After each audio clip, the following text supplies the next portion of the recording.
Ladies and gentlemen, welcome to 6 Things That We Learned from Bradford City 1, Salford City 1. If you do go on to enjoy today's video, please make sure to drop a like on there for me. If you could try to 80 likes on today's video, that'd be massively appreciated. Subscribe if you're new as well. We're now on the road to 8,000 subscribers, so please make sure you are subscribed if you haven't already with that post notification bell on. It's free to do so and it does massively help out. Get your thoughts in as well down in the comment section down below. Let us know down below your thoughts on our 6 talking points from today's video, and then at the end we're going to go and discuss the situation that we've probably discussed and covered many times so far this season, but I guess people's opinions and all that sort of stuff changes. But it finally seems like something might potentially be getting done about Ryan Sparks and Stefan Rupp maybe departing at Bradford City, or it certainly seems that way, but we'll speak about that later on in today's video. But make sure to drop a like on there for me, subscribe if you are new as well, and we'll start out with bringing Frank into things, because we've not seen Frank for quite a while, since well before Christmas, but he's back.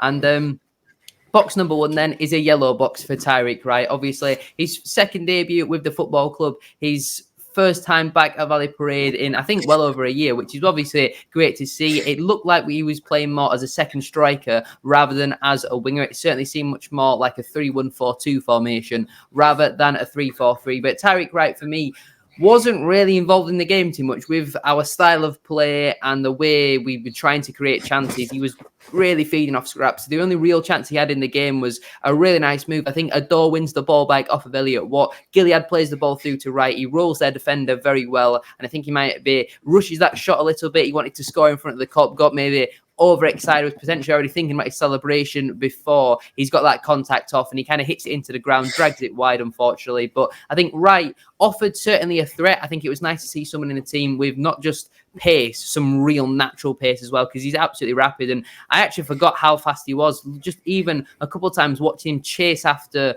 the Salford defenders, it made them look a little bit nervous at times. Now, obviously, on this occasion, he did fail to catch out one of their defenders, and he did fail to force them into a mistake. But I feel like that threat is clearly there. Maybe when he gets more sharpness in game time, then finishes of the chances will come as well. But Wright, for a second debut, certainly didn't do too bad. Obviously, was subbed off after around an hour, 65 minutes, while we do continue to build up his match fitness and all that sort of stuff. But I certainly wasn't disimpressed with Tyreek Wright, and I think there is going to be some quality there, and hopefully some end product to come as well with that game time. So Tyreek Wright, for me, I'm going with the yellow box for his Bradford City second debut. Yeah, despite him being in my lineup prediction, I didn't actually expect him to start. There was a few, kind of conversations about Jake Young being included. Obviously, he had his boot bag with him. He's in the kind of pre-match video that they're doing. He wasn't in the squad, so I was quite surprised to see Tyreek start. And, especially he just managed 5 games this season for Plymouth, so not too many. And there's arguments about whether he's match fit or not. And, with the recent performances of Harry Chapman and Point, I'm quite surprised he got a start. But I think the first 20 minutes he was getting involved. He was kind of pressing, which is what we need. Andy Cook's never going to press a defender all day long. He's not quite got the stamina for it. But, yeah, he showed some really good pace. But I think, for the first 20 minutes, that was the case. And then he kind of withered away. And especially the way we're trying to play football, we haven't got any wide players, really. That kind of were playing, and we had Ricardo and Halliday as the wing backs, and Ricardo really wasn't getting forward the way Brad Halliday was, and with a target man, it's just never going to work. And I didn't quite understand the logic behind that. But in terms of performance, he was quite quiet.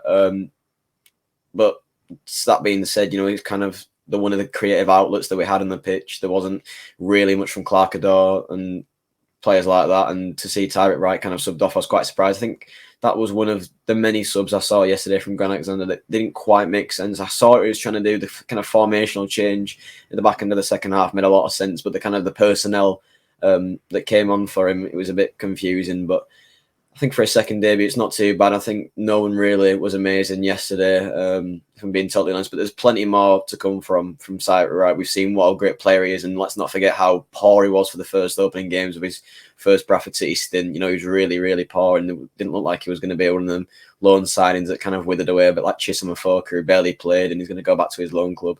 So it might take a few games for him to get back into the gist of things, but I think, from what we saw, he's got blistering pace, like you've said, and a fantastic option off the bench or as a starter on the right hand side. Yeah, it was certainly always going to be hard for him to come straight back in and affect things straight away, because not only has quite a lot changed at Bradford City with the players, but the manager and the style of play has changed drastically as well. We're no longer playing out from the back, it's hoofball, and we're going to get onto hoofball later on in today's video. But we'll move on then to box number 2. This one might be slightly controversial. I don't know if you might disagree with me here, but I've gone with a red box for Andy Cook. Now, especially in that first half, I don't actually think Cook won a single header. I think 42, is it Theo Vassell, dealt with him very well. And last season in this fixture, when Viden Oliver was playing, I thought Vassell looked really poor and Oliver absolutely bullied him. But Cook yesterday, especially in that first half, was failing to win anything in the air. And you compare it to their striker, Matt Smith, he won absolutely everything in that first half. He bullied Ash Taylor. Maybe as more time went on and Smith was starting to tire a little bit more, Taylor started winning more and more. But again, when he was winning them headers, it was more like hitting his face and just bouncing to the side, and they were still picking up the second balls. And I thought we were really, really poor in winning them second balls. But I do feel quite sorry for Andy Cook from the point of view of, once again, it was a game where he had absolutely nothing to feed off, no chances for him, feeding off, not even scraps. He had absolutely nothing. But I feel like with the way we're trying to play, he needs to be winning them original headers when Walker's playing it long, when Tompkinson, Stubbs, Taylor, when we're going direct from our centre halves. Cook has to at least win something, or we've then got to be alive to the second balls, and we just weren't. Cook was winning absolutely nothing. On the odd occasion, he was bringing it down and he was flicking it. We actually made, some good chances from that. We had some nice build-up play, but Cook just simply didn't win enough in the air. Whether he was playing on Vassell or Till, he was really struggling to hold the ball up, and when there was no one else really supporting him, because Wright was obviously already making that run in behind. Gilead and Adore far too far away. Halliday was kind of near Cook. Rideout on the other side was basically playing left back all game, so it was a pretty waste of time having him in the team. But Andy Cook, for me, like I say, I feel a little bit sorry for him because he was feeding off the scraps in terms of chances, but his overall play, he just simply did not win enough. And when you compare it to their striker, Matt Smith, who bullied our centre-halves in that first half, I think Cook has to get a red box, unfortunately. As good as he has been recently for us, I think it was a pretty poor performance from him yesterday. Yeah, Salford are a physical side. They've got real, from set pieces, they're going to be a threat. You got Matt Smith, Vassell and Till, they're established EFL defenders, and, they will win things in the air. But with a player like Andy Cook, you'd kind of expect him to win a few aerial duels. You fail to register a shot on goal, off target. You fail to have a shot whatsoever in the game, and that kind of is pretty telling us the kind of the service he got in that game. And he's a player you've got to kind of feed the ball into him, whether that be in the air or to his feet, to try to kind of make something in the game. There's a few passages of play where he got the ball to his feet, he's laid it off, and we've made a really good move. And especially we saw at the start of the second half, he brings players into the game, and you've got to kind of work your way around Andy Cook and kind of bring him into the game a bit. And he just didn't get enough service. And how many times we're going to see it this season where Andy Cook just simply, he's going to have an off day because he just does not get the service that he needs. And it's what I was referring to early on with the formation. I think with Rideout as a wing back, it's just not going to work trying to get balls into the box. And, you got Richie Smallwood on set pieces when we need set pieces and, we can score goals from them. Why on earth is Richie Smallwood taking a set piece multiple times? It just doesn't beat the first man. It's so stressful to watch. And we've scored a lot of goals that we've got lucky from a set piece or a corner, and Richie Smallwood continues to get on it. We're just wasting it. And this short corner rubbish that we do where we have two men on the short corner, we're completely wasting it. And you've got players like Andy Cook in the box who scored multiple headers last and this season. It's a way we can source goals, and it just doesn't seem to make any sort of sense the way we kind of play with Andy Cook. Is a key player in the side. We should kind of be playing formations that suit him, and it doesn't seem to be the case. And there's a lot of times this season where he's not got service and he's not done it, and he needs some sort of scraps to feed off. Like I said, no shots on goal. It's not good enough for someone who scored nearly 30 goals last season. It purely is absolutely ludicrous. And yeah, the set pieces are frustrating, and the way that Andy Cook didn't get any service is frustrating. So for me, it's a yellow box. I think I can understand why he got a red box, because there was a lot of stropping, and what I'm getting frustrated is getting fouled and wrestled to the floor and nothing's getting given. And that can also, impact you mentally as well. If you're getting fouled and brought to the floor and nothing's happening from the referee, it's easy to lose your head and stuff like that. So it's a difficult one for Andy Cook. He's had a lot of dry patches for Bradford, but, he's a fantastic player. He'll come good again, and hopefully we can see a formational change and some better service for Andy Cook next game. Yeah, I definitely agree with you about the referees, but the problem with that is if Andy Cook starts winning free kicks, then they would have started winning a lot of free kicks, because Smallwood was just wrestling Smith every time, and then Taylor was trying to get around him but couldn't really get too near him. We'll move on then to box number 3. The only green box of today's video is for that man once again at Brad Halliday. Where would we be this season without him? Mr. Consistent, finally back to putting in some very good performances, because the last 2 or 3 matches I thought he'd gone average to poor in my opinion, but I thought in that that one against Salford, obviously scores our only goal of the game. A decent shot from Gilead, and he needs to do that more often, does Gilead, because he's proven time and time again this season he's actually pretty decent at shooting when he gets in and around the area. Unfortunately for him, it comes back off the post. Halliday taps it in, and there was maybe some slight doubt of offside, but it's never in a million years offside. Obviously, I can't actually see that linesman on the near side, so I was kind of hoping that that flag wasn't going to be up, but it was a nice finish from Brad Halliday. Good for him to get his second goal of the season, and I'm sure that's what Alexander wants from his wing-backs, them getting nice and high, following it in, and I don't think if that's the other way around and it comes off the other post and it's Rideout following in, I don't think that ever happens, because Rideout will probably get a nosebleed if he got that high up the pitch, and then he simply doesn't have the legs to get back for me. But Halliday, I thought, was consistent throughout the whole 90 minutes. His energy that provides to the squad, as we mentioned many times this season, he's brilliant, he's pacey, he's very good 1v1 defensively as well. He very rarely gets beaten. I think the only time this season where he's had a torrid time up against an opposition is Nick, number 25 for Crawley. I still don't know how to pronounce his second name, but he did give Halliday the run around a couple of weeks ago. But apart from that, Halliday's been excellent for us so far this season. Very good going forward, solid defensively, and for me personally, deserves another green box because he's been outstanding for us so far this season.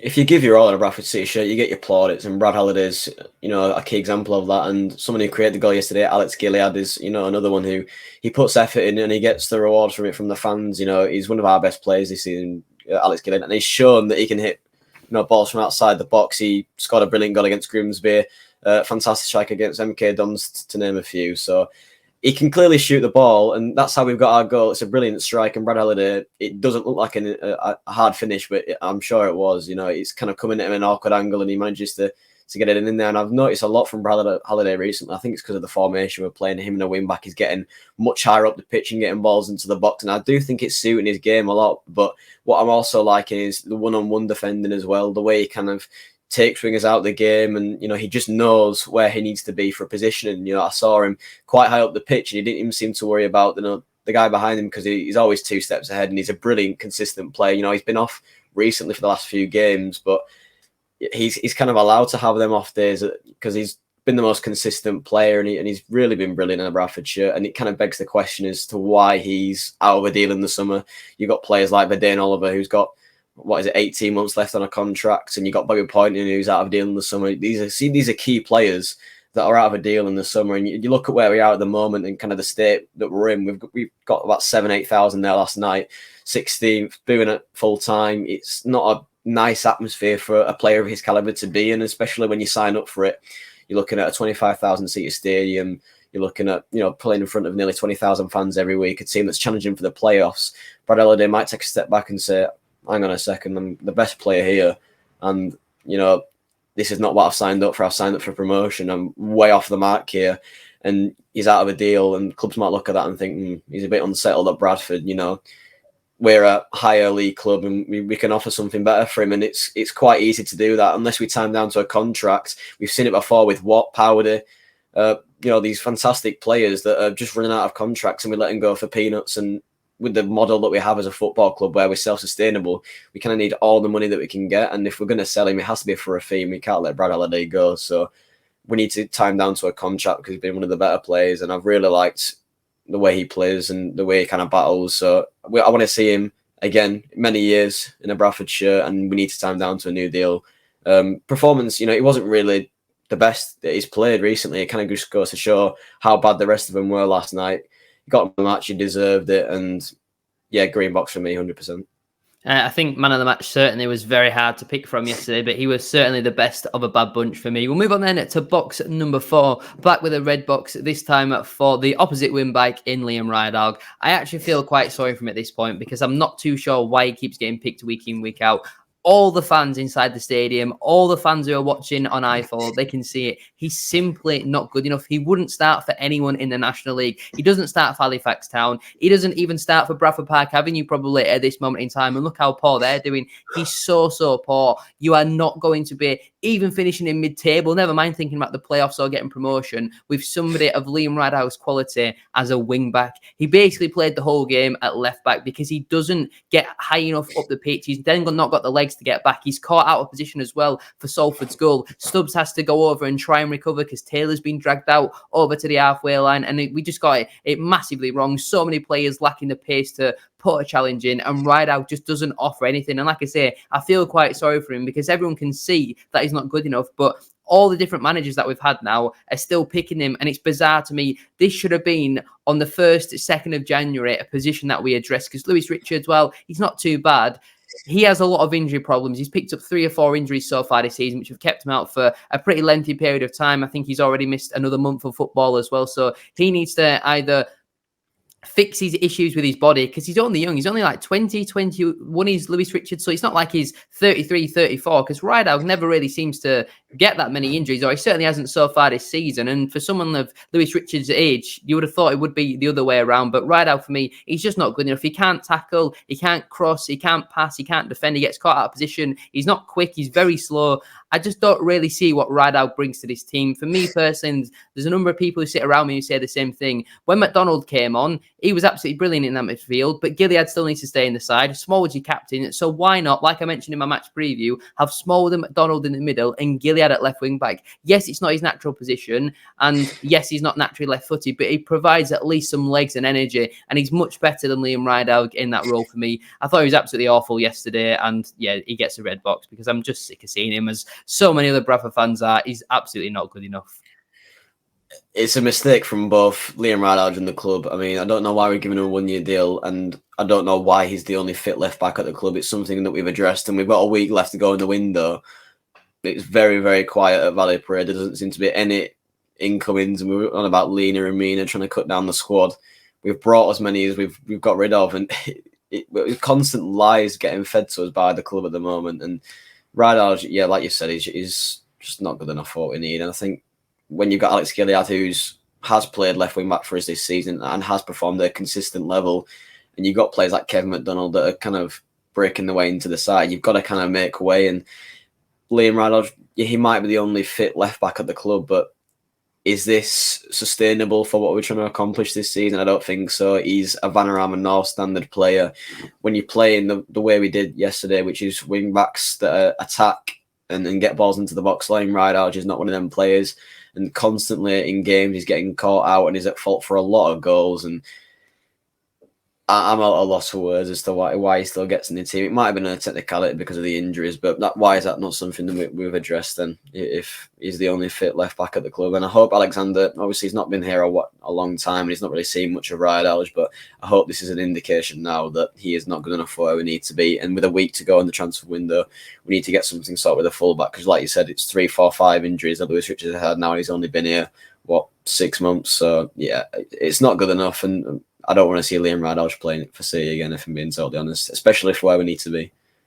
I think I'm being very serious when I say there's maybe only 4 or 5 players in the whole squad that we've got that I wouldn't want to play over Liam Rideout in that position. I genuinely think the majority of the squad would do a better job in there, because he doesn't really offer much, but at least a lot of the other players have got a bit of legs, some energy, or they've got some sort of defensive know-how or some technical ability going forward. I just don't really see what Liam Rideout brings to this team, in my opinion, and I'm really hoping that we don't trigger his option in his contract for a further year. But we'll move on then to our penultimate box of today's video. It's a yellow box for Clark Ador. Now, I felt like he actually impacted the game a little bit better than what he normally does. But again, it still wasn't really enough. He created that chance for Tyreek Wright. There was a couple instances in the first half where he got nice and high and he was in the penalty area. And again, it's that frustration of just doing far too many fake shots. You've either got to get a cross in or get a shot in, but he just does fake shot after fake shot after fake shot. And I feel like he did quite well in creating that chance for Tyreek Wright. It's not really something that we've seen Ador do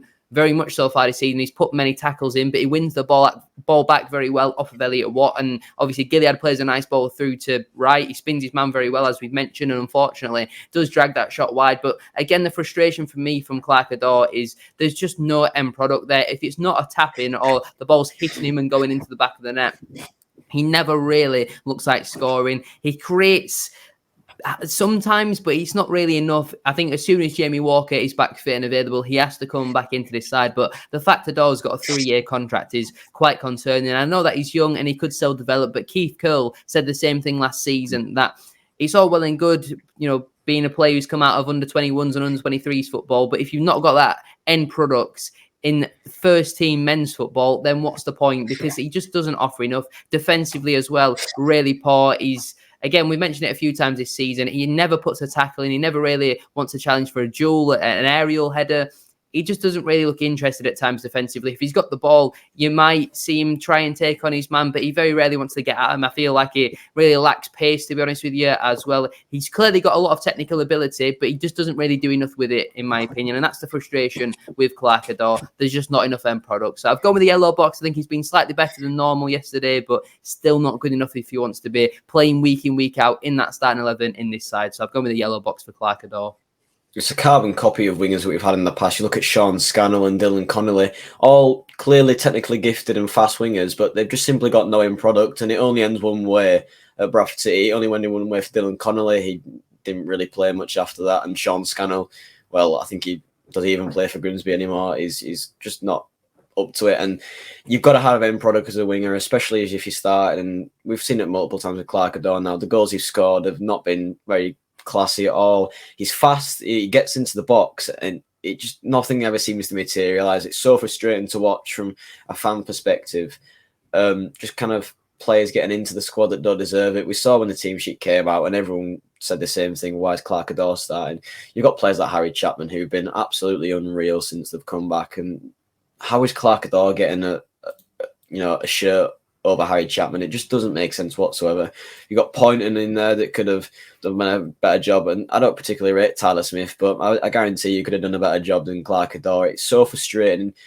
The things that we do as a football club, it is absolutely baffling. How do you give Bobby Poynton a 1-year deal with no option to extend, and you give Clark-Adore a 3-year deal with no kind of prior success? He wasn't great at Hartlepool, and he played kind of a handful of games for Barnsley and scored a goal that, well, kept him up in the Championship, but he didn't really get into the team at Barnsley, and there's not much in his career that can justify a 3-year deal. Man, the decisions, we'll obviously get onto kind of the background stuff later, but there's just so many things that just doesn't add up at this club, and whether it's on the pitch or off the pitch, and it is really getting frustrating now, and I hope now that Graham Alexander is kind of getting a sense of the squad now. Rideout isn't good enough, and neither is Clark-Adore. Maybe he gets on the bench, yeah, but to be starting over Harry Chapman is an absolutely ludicrous decision from Graham Alexander. Yeah, I'd certainly agree with that. We'll move on then to the final box of today's video. It is a red box, and it is for Graham Alexander. I don't really know where to start. I think the best place is probably the team selection. There's a number of players who are not good enough to even be in the squad. Liam Rideout, Ash Taylor, Clark-Adore. You look at the bench, how's Matt Derbyshire on there? Matty Platt not even involved in the matchday squad. There was some rumours around a week ago of him potentially moving on to League One side Burton Albion. So that might be something that gets announced in the next coming days, or potentially it was a selection thing. I don't see how Matty Platt couldn't even be in the squad though for me. Kieran Kelly not in the starting 11.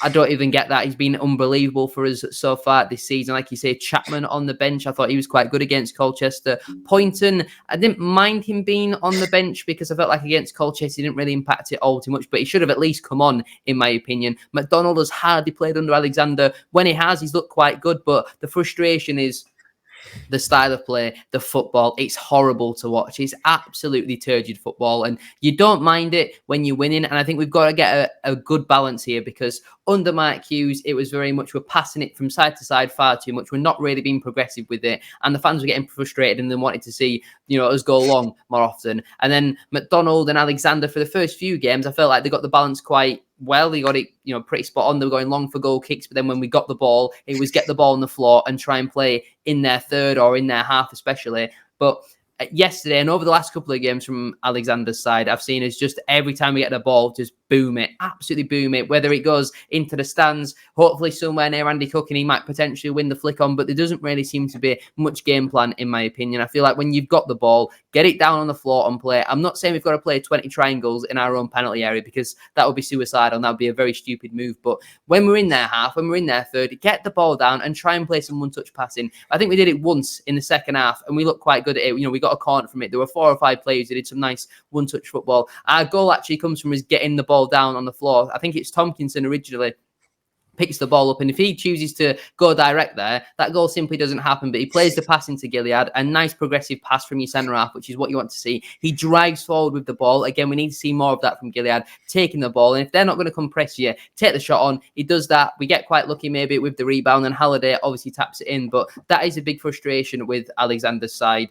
I feel like you've got to get the balance right. And I feel like we've not really had that over the last couple of managers. And you look at the different style of play that our previous couple of managers have had, they're all so different, but we all seem to be recruiting a similar type of play. We seem to get a couple of players who can maybe plug it and slog it, some other players who are pretty good technically, some other players who are quite quick, and we don't really know what we're recruiting for because all the players we seem to be signing are very different. And I know obviously you need different players for different games to be able to adapt, but we don't really have an identity. Like if you said what the Bradford City, what is their style of play under Phil Parkinson, you know exactly what you're going to get. Ricardo's going to send it long up to James Hanson. He's going to win the flick on, and Naki Wells is going to run in behind and score. That was pretty much the general idea of things. But you look at the different managers we've had recently, whether it be Adams, Hughes, Alexander, all three of them are very different style of players. But yet our recruitment all seems to be going in the same direction. I was certainly very frustrated with Graham Alexander yesterday. And I feel like playing football like that,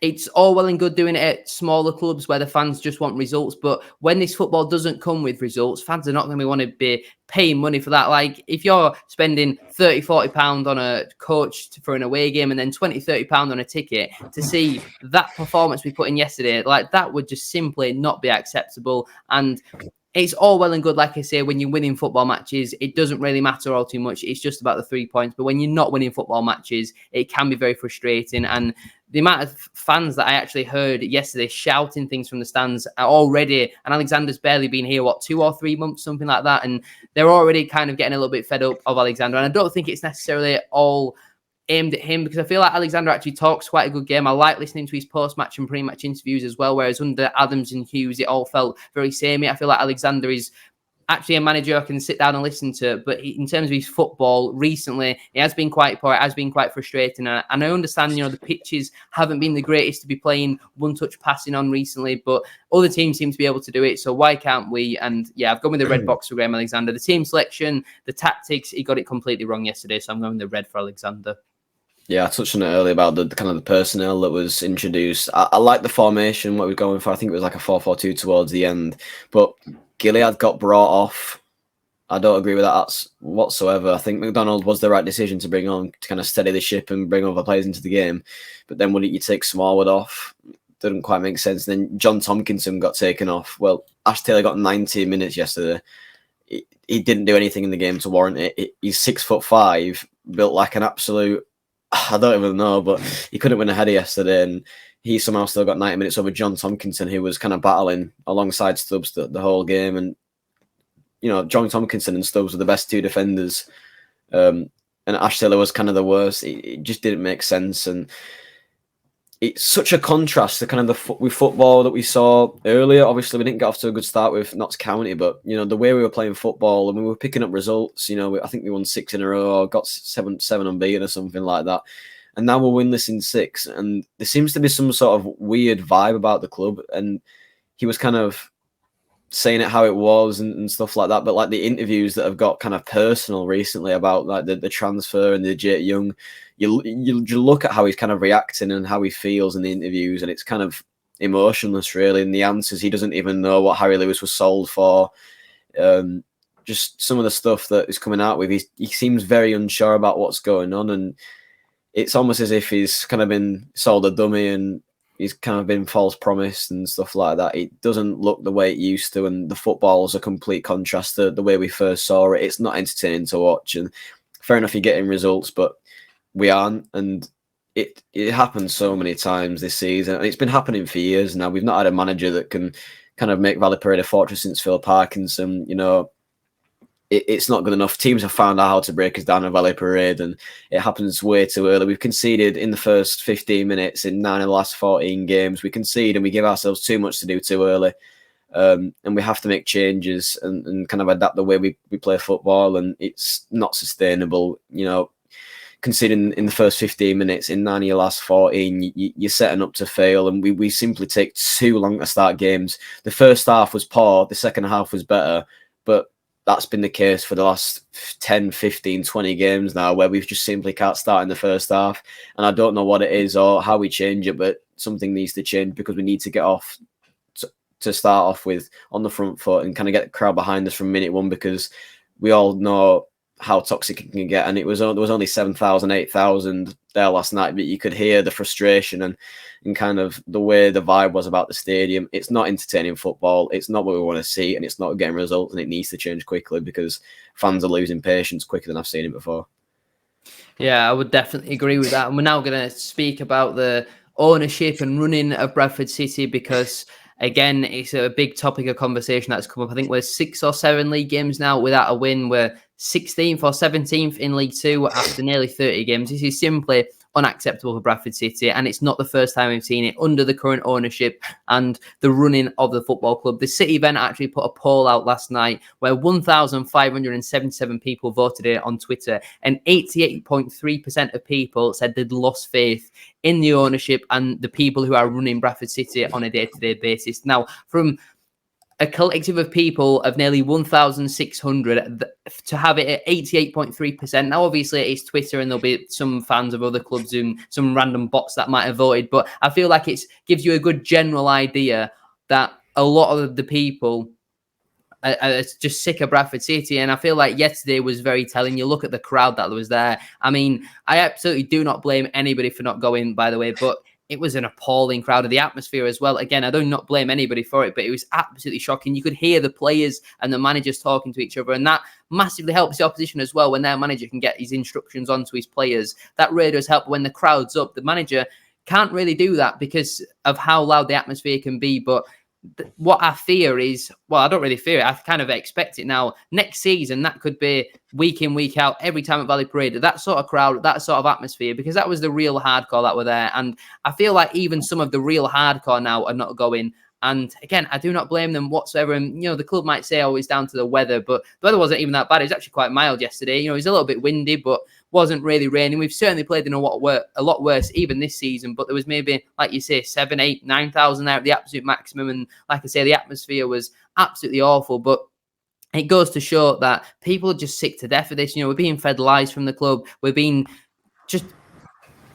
a lot of false promises as well. And I think Ryan Sparks has done an interview with Simon Parker recently, which has come out in about 4 or 5 different articles. A lot of them behind a paywall as well, which wasn't ideal. But when you eventually get around that, you look at the stuff that he said, and I think the only thing that's come out of that wasn't already assumed or known by the general public was that more players have options in their contract than we originally thought. It was my understanding that quite a lot of them actually didn't, but I think Ryan Sparks said it's only Harry Chapman and Matty Platt who don't have the options all further years, when players like Brad Halliday, I think that wasn't disclosed publicly. But you look at Andy Cook, already got a 3-year deal and then the option of a further year potentially. But then Oliver, 3-year deal. And you look at their ages, Ash Taylor, his age, McDonald, his age as well. They've all got the option of a further year. And I'm not saying necessarily that the club are going to take us up on that, but I feel like the interviews as a whole and the questions that were asked, I thought were quite weak, if I'm being honest with you. But the answers were just very Ryan Sparks-esque, very dull, very boring. And I just feel like it didn't really tell us much. Now, some things he couldn't really comment on, like the valuation of the club. It would be nice for him to come out and say something, is Stefan Rupp actively looking to sell? But that's not really his place to comment on. And we're never really going to get an answer from Stefan Rupp because he probably didn't even know we played last night. And he probably doesn't even know what the crowds were. But I feel like one thing that this club is lacking massively recently is communication. We've had very little. I think the best bit of communication we've had recently is that there was no planned pitch inspection yesterday, which was about a tweet at around 1, 2 o'clock. That's it. Over the last couple of years, we've had nothing from this football club, and it's simply unacceptable. Just communicate with the fans, whether it's good or bad. Even if it's bad, just communicate and tell us, because the fans would appreciate that more. While they might be frustrated, they would appreciate the communication more. And it's so frustrating. But yeah, like I say, I'm just so fed up with this football club at this moment in time. I mean, I think you look at the kind of the consensus that were against Rupp and Sparks 1 or 2 months ago when there was threats of tennis balls. It's not even comparable to how many have turned now. And that just shows how fast it can happen. We've really not improved or got any worse from the last time it was kind of spoken about. And there's a lot more fans, even the kind of the happy clappers that we saw before, and people who are backing Sparks and Rupp have kind of started to wake up now. And I used to be quite a firm backer of Ryan Sparks. But yeah, from a commercial standpoint, I think Ryan Sparks has done really well for the club. The marketing that he brings in is really good. But from a football standpoint, he simply hasn't got enough right, and he fails to take credibility for it. the countless managers that have failed, and the way we kind of spend money and the model that we've got. And that's not even the most frustrating part. It's the continuous lies. And I could pull out 10, 15, 20 quotes from interviews that have just been absolutely just ridiculous. Leaner and meaner. No room for mediocrity. This club is everything to do with mediocre. And the way the club is just at the moment, it's so unprofessional, from having a player that's had a niggle for 4 weeks, that doesn't happen, to getting kicked off a training session by a school because they've got a class. I mean, how unprofessional is that? We don't own the stadium. We train at a school. I mean, is it any wonder we are where we are? I mean, it's a joke. And I don't even know why these interviews are happening, because we simply just get nothing out of them. It's questions that are being asked that we didn't already know. It's not the juicy stuff we need to know. Like, why is Stefan Rupp not investing? What do you put the unsuccessful recent history down to? What is the plan for this club? There is no identity of this club or kind of procedure. It was, we're going to get back to the Premier League in 5 years. That's what Stefan Rupp said, and we got relegated, and we're in League Two, and we nearly got put in the National League during lockdown, and we are self-sustainable. And if you look at the crowd last night, that's not because of the weather. It was very warm last night. It's 10, 11 degrees, and that is ridiculous for a January night. The weather really wasn't that bad, and there was about 7,000, 8,000 there. And it's the little lies that we get from the club. There was 16,500 there apparently last night. I mean, well, can the club just show a bit of kind of transparency and just say it how it is? And there's so much stuff going on behind the scenes at the moment with the Jake Young situation and Harry Lewis and all that kind of stuff that's just not being fed to us as fans. And as paying fans that kind of keep this club afloat the way we run, we deserve to know a little bit more than we do. And back onto what I was saying about the crowd, 8,500, 7,000, 8,000 there last night. That's going to be the norm very, very shortly. And because we don't get any investment, Ryan Sparks has said that we are self-sustainable and the owner doesn't invest. We rely purely on the fans, and that contingency and that kind of hardcore fans, they aren't going to be here much longer. And especially if performances are going to get worse and we don't have the same budget we do because of the fans not going, it's only going to get worse. And if we get to the National League, that could be the end of Bradford City, because we simply can't operate because of how much we pay for the stadium and stuff like that. It's just not going to work. And the way we kind of play players, Andy Cook's on what, 5-6 grand a week. That is ridiculous for a League Two footballer, especially when you look at our budget. It won't be much at all. He'll probably take in a hefty percentage of the wage. I mean, I could honestly go on for hours. It's finally, it's brilliant to see the City event. They're the most vocal kind of Bradford City fan group, if you will. It's not really a fan group, but they're finally doing something about it, and it looks like fans have kind of finally had enough and are starting to take action, which is brilliant to see. I mean, fans might have a go and say, it's just negativity, but we truly want the best for the club. I mean, show protests and all this kind of stuff isn't nice, but it's necessary. It has to happen if we want to move forward. And, it'll be the same fans that were against this when we get out of this kind of rut that'll be, glad or saying, I'm so glad Rupp's gone. I'm so glad Spark's gone. Everything's going well, but originally they didn't want it and stuff like that. I'm really frustrated with the way things are going at the moment. I was glad to see City Event doing something about with the fans forum, which if you haven't seen already, please go to the City Event on Twitter. Take a look at kind of the details. I think it's being held at a pub or something like that. It's like the Latvia pub or something on Monday, I think, this week coming. So if you can get down there, it'd be brilliant to kind of voice your opinion. And, the more people kind of get on board, I think that we've seen stuff about the Bradford City Independent Fans Club as well.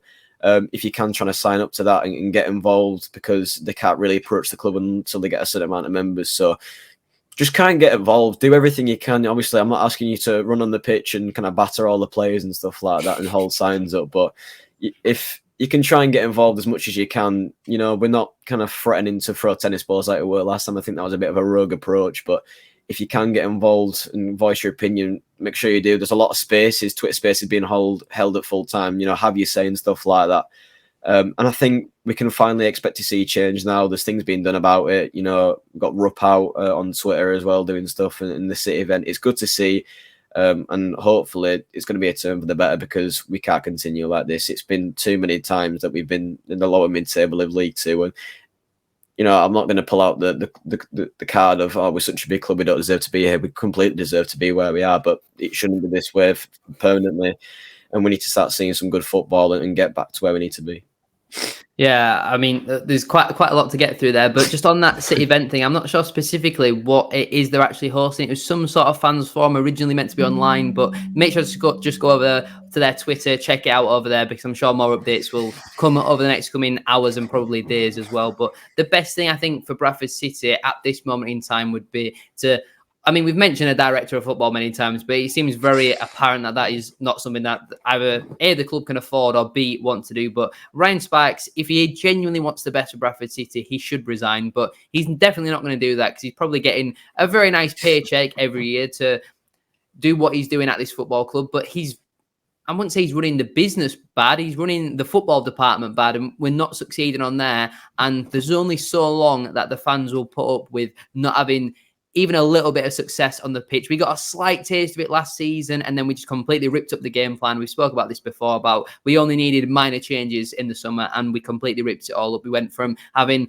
a leaner and meaner squad. The only thing that's getting leaner and meaner is these crowds, and they're certainly going to be like that next season, because I mean, so even most of my friends, they're already not bothering with majority of the games this season. They probably won't bother with it next season. And these are hardcore fans who just can't be bothered with it anymore, because it's the same thing year after year. We might do all right at the start. We might have a decent purple patch under a new manager. Then eventually it goes a bit stale. That manager gets the chop. We finish mid-table and it's a big summer rebuild again. And it's just the same thing happening year after year. We're just simply not succeeding. And it's so clear to see that it can't be all these different managers. It can't be these hundreds of different players that we've now gone through under this current ownership that are, it's just nothing but we're going backwards. We need investment. He needs to realise that the only way that Bradford City succeeds is with either him investing in the football club and we get a proper training ground, we own the ground, all this sort of stuff. And I know that's not cheap to do, but he either needs to be interested in the football club and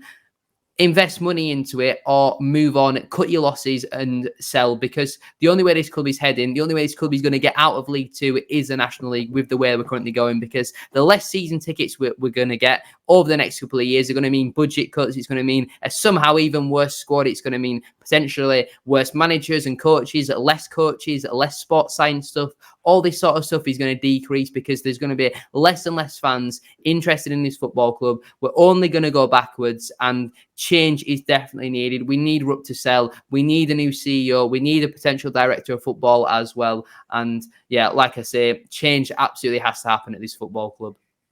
I think it's got to come from someone at the top, and they are kind of responsible for the future of the club. I mean, you've got Rowe, who he is the big boss at the end of the day. He decides whether or not Ryan Sparks will leave his position.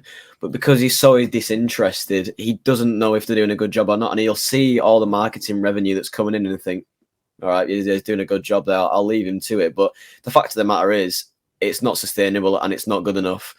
Someone's got to kind of take a stand and say, you know what, this is not working. I think we're going to have to call it a day, and they've got to resign and do what's best for the club. You haven't got them characters in the building anymore. You look at James Mason and Greg Abbott. If they were in kind of a similar position and standard as Ryan Sparks, they would have resigned a long time ago and done what's best for the club. But they were, good people, and, they did the best for the club.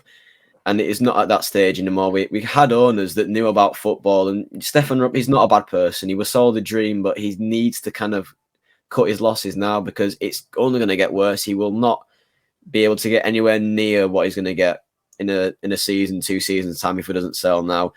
And I saw in the interview that he did, I think this morning, when Ryan Sparks was asked about Stefan Rupp, was how involved is it? Yeah, we do a few phone calls every few days and text messages. That's what we were asking for maybe 2-3 seasons ago, and that would have been fine. He's kind of getting involved a bit, but this isn't good enough anymore. We need investment, and we need to kind of sort this whole training stuff out, because it just trickles down from everything. It's people are going to lose their jobs, and it's going to come down to that. People who are, working class and hardworking people that are kind of in the background, you don't really notice. They're going to lose their jobs because we simply won't be able to afford to pay the wages anymore, because we just can't afford it. We'll have to pay for the stadium and the training and the sponsorships. that we were getting. We won't see as many sponsorships anymore, and it's only going to get worse if it continues. And someone really has to take a stand and resign for it all to kind of be a domino effect, if you will, and kind of sort everything out. I've kind of stopped listening to a lot of what Ryan Sparks said. I looked at the Stefan Rupp thing this morning because I felt like I had to, just to see, kind of get a bit of an update on what his views were and stuff. But I've completely stopped listening to him anymore. I think maybe 6 months ago, 8 months ago, I was like, yeah, I'm listening to Ryan Sparks. I'm kind of on board with what he says. And now I've kind of peeled the onion, if you will, and had a look at kind of what he's about. It's all lies, and it's all what we knew before. And he comes across as very arrogant, the way he kind of spoke about Derek Adams and Mark Hughes and stuff like that, saying that he was someone who was given a really good opportunity and failed to deliver. Well, he's been given 14, 15, 16 opportunities to get it right from a managerial and recruitment perspective.